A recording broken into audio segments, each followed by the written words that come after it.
In the glittering lights of late-night television, where satire meets politics in a dance of wit and controversy, the stage was set for what would become one of the most talked-about moments in recent showbiz history. Karoline Leavitt, the sharp-tongued spokesperson for a prominent political figure, stepped onto the set of Stephen Colbert's Late Show with an air of confidence that could cut through the thickest fog of liberal bias, or so her supporters claimed. The audience, a mix of enthusiastic fans and curious onlookers, buzzed with anticipation as Colbert, the king of comedic commentary, welcomed her with his signature smirk and a quip about the current political climate. Leavitt, dressed in a crisp suit that screamed professionalism, took her seat, ready to defend her positions on everything from election integrity to economic policies. But beneath the surface, tensions simmered like a pot about to boil over. Colbert, known for his incisive interviews, wasted no time diving into the heart of the matter, questioning Leavitt on her party's recent maneuvers that had sparked nationwide debates. She fired back with prepared talking points, her voice steady and assertive, painting a picture of a nation under siege by what she called radical left agendas. The exchange started civilly enough, with laughs from the crowd at Colbert's jokes, but as the conversation deepened, cracks began to appear. Leavitt accused Colbert of bias in his reporting, citing examples from past episodes where he had lampooned conservative figures relentlessly. Colbert countered with facts and figures, his humor turning sharper, probing into inconsistencies in her statements. The audience gasped as Leavitt raised her voice, declaring that the mainstream media, including late-night shows, were complicit in dividing the country. Colbert, unflinching, retorted with a clever analogy comparing her arguments to a house of cards in a windstorm. This back and forth escalated quickly, with Leavitt interrupting Colbert mid-sentence, demanding equal time to speak without what she termed as interruptions disguised as comedy. The host, maintaining his composure, tried to steer the discussion back, but Leavitt's frustration mounted, her face flushing with intensity. Whispers rippled through the studio as producers in the control room exchanged worried glances, sensing the interview veering off script into uncharted territory. Viewers at home leaned closer to their screens, captivated by the raw energy unfolding live. Social media ignited almost instantly, with hashtags trending as clips were shared in real time. Leavitt's supporters rallied online, praising her for standing up to the establishment, while critics lambasted her for what they saw as rudeness on national TV. Colbert, ever the professional, attempted to inject humor to diffuse the situation, but Leavitt wasn't having it, accusing him of mocking serious issues affecting everyday Americans. The confrontation reached a fever pitch when Leavitt stood up abruptly,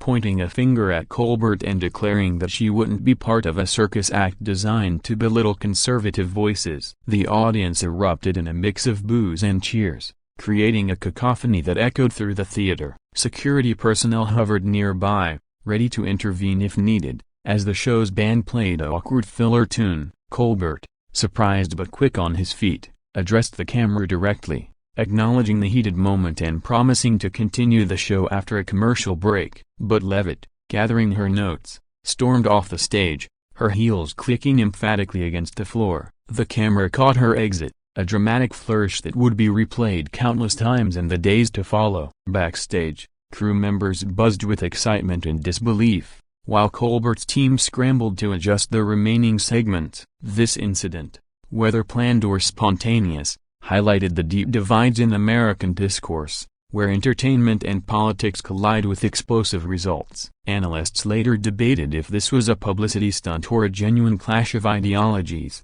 but one thing was clear: it boosted ratings for The Late Show and elevated Leavitt's profile among her base. As the dust settled, interviews and op-eds flooded the media landscape, dissecting every word and gesture. Leavitt appeared on friendly networks the next day, framing the event as a victory against biased media, while Colbert used his monologue to poke fun at the absurdity of it all. The video of the confrontation went viral, amassing millions of views and sparking memes that captured the essence of the fiery exchange. In the end, this moment served as a reminder of how polarized conversations can turn even the lightest of shows into battlegrounds for broader societal issues. Rewinding to the buildup of this infamous encounter, It's essential to understand the context that led Karoline Leavitt to the Late Show couch. As a rising star in conservative circles, Leavitt had made a name for herself with unapologetic defenses of her party's policies, often clashing with mainstream journalists in press briefings that were must-watch TV for political junkies. Her invitation to Colbert's show came amid a heated election cycle, where late-night hosts were increasingly pulling no punches in their critiques of candidates and their surrogates. Colbert, with his history of satirical takes on politics dating back to his Colbert Report days, saw an opportunity to engage with the other side in what he hoped would be an enlightening dialogue. Leavitt,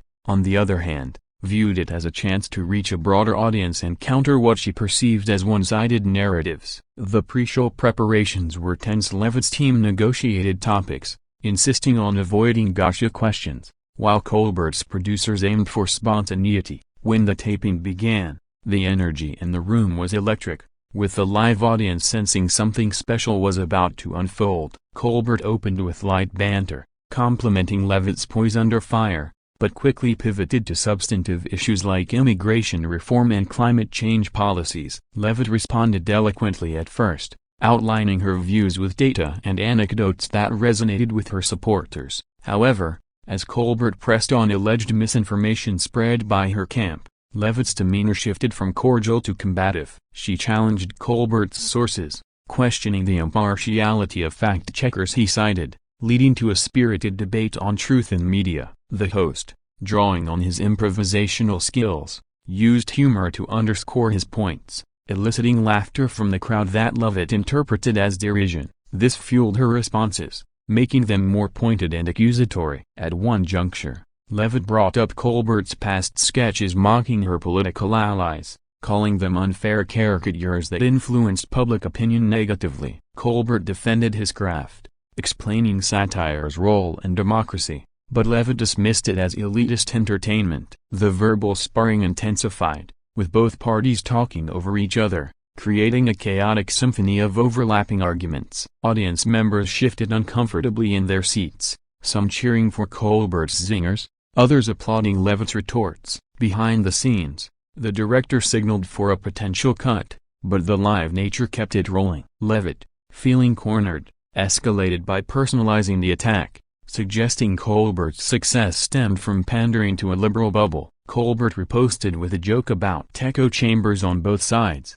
but the damage was done. The confrontation peaked when Leavitt declared the interview a setup and refused to continue, standing up in protest. Colbert, taken aback, tried to salvage the segment with a gracious invitation to return, but Leavitt was already heading for the exit, microphone still clipped to her lapel, broadcasting her final words of defiance. The studio fell into a stunned silence momentarily before applause broke out, mixed with murmurs of shock. Post-show, the clip circulated rapidly on social platforms, with commentators from all sides weighing in. Conservative outlets hailed Leavitt as a hero for walking out on what they called a hostile environment, while liberal pundits criticized her for lacking the fortitude to engage in tough conversations. Colbert addressed the incident in subsequent episodes, using it as fodder for self-deprecating humor, admitting the exchange got hotter than expected. Leavitt, meanwhile, leveraged the publicity to rally her base, appearing on podcasts and rallies to recount her side. This event underscored the challenges of cross-ideological dialogue in a fragmented media landscape, where every interaction risks becoming a spectacle. Experts noted how such moments amplify polarization, turning potential bridges into battle lines. In retrospectives, the confrontation was compared to historic TV meltdowns, like the infamous Frost-Nixon interviews, though on a lighter scale. Ultimately, it boosted both parties' visibility, proving that controversy sells in the attention economy. Delving deeper into the specifics of the fiery confrontation, let's reconstruct the key exchanges that led to Karoline Leavitt's dramatic departure from Stephen Colbert's Late Show. It all started innocently with Colbert asking about Leavitt's role in the campaign, praising her youth and energy as assets in a field dominated by veterans. Leavitt smiled, thanking him, but the pleasantries ended there. Colbert then lobbed a question about election denialism, referencing statements from her principal that had been debunked by courts. Leavitt deflected, emphasizing voter concerns over fraud and the need for secure systems. Colbert pushed back, citing expert opinions and judicial rulings, his tone laced with sarcasm that drew chuckles. Irritated, Leavitt accused him of cherry-picking facts to fit a narrative, her voice rising to match the intensity. The host, enjoying the spar, quipped about alternative facts, a nod to past controversies, which Leavitt took as a personal slight. She countered by questioning Colbert's credentials as a journalist, calling him an entertainer masquerading as one. This barb hit home, prompting Colbert to defend the value of comedy and holding power accountable. The debate heated up over policy specifics, with Leavitt advocating for strict border controls and Colbert highlighting humanitarian aspects. Interruptions became frequent, each trying to dominate the airtime. At a pivotal moment,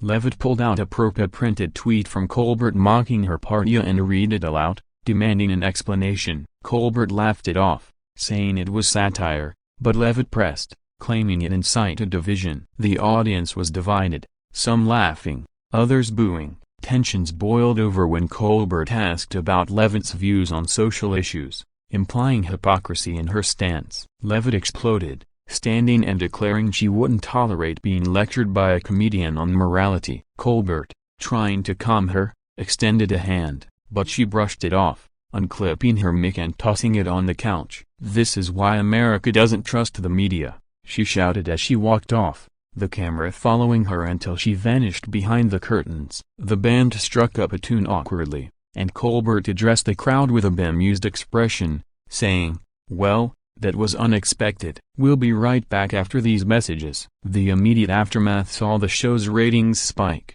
with replay demands flooding in. Online, forums exploded with analyses, some praising Leavitt's boldness, others mocking her exit as a tantrum. Fact-checkers dissected the claims made during the interview, finding inaccuracies on both sides but noting the emotional over factual dominance. Leavitt's team issued a statement portraying the walkout as a stand against biased questioning, while Colbert's show released unaired footage showing attempts to de-escalate. This incident sparked broader discussions on civility in media interviews, with panels debating if hosts should provoke or facilitate. In the weeks following, Leavitt's profile rose, landing her speaking gigs and endorsements, while Colbert used the buzz to attract more high-profile guests. Critics argued the event exemplified the entertainment industry's role in exacerbating political rifts, turning discourse into drama. Supporters of Leavitt saw it as empowerment, a refusal to be bullied. Colbert, in a later monologue,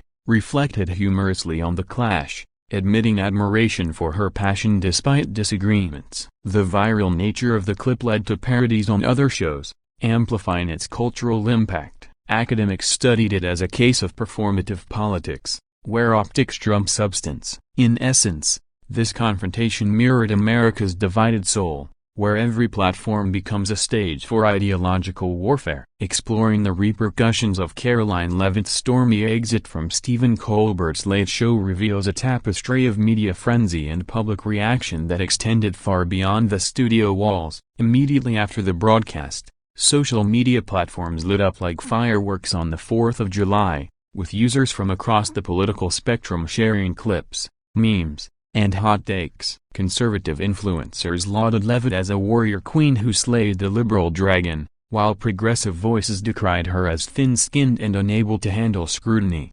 Hashtags like #LeavittWalkout and #ColbertClash trended globally, amassing billions of impressions within hours. News outlets picked up the story, with morning shows replaying the footage and pundits offering blow-by-blow analyses. Leavitt capitalized on the momentum, appearing on Fox News the next morning to recount her experience, framing it as a victory against Hollywood elitism. She described feeling ambushed by Colbert's questions, which she claimed were designed to humiliate rather than inform. Colbert, in his next episode, opened with a satirical segment reenacting the confrontation with a puppet version of Leavitt, drawing laughs but also criticism for insensitivity. Ratings for The Late Show soared, marking one of its highest-viewed episodes in years, proving that controversy is the lifeblood of late-night TV. Leavitt's base rallied, organizing online campaigns to boycott Colbert's sponsors, though the impact was minimal. On the flip side,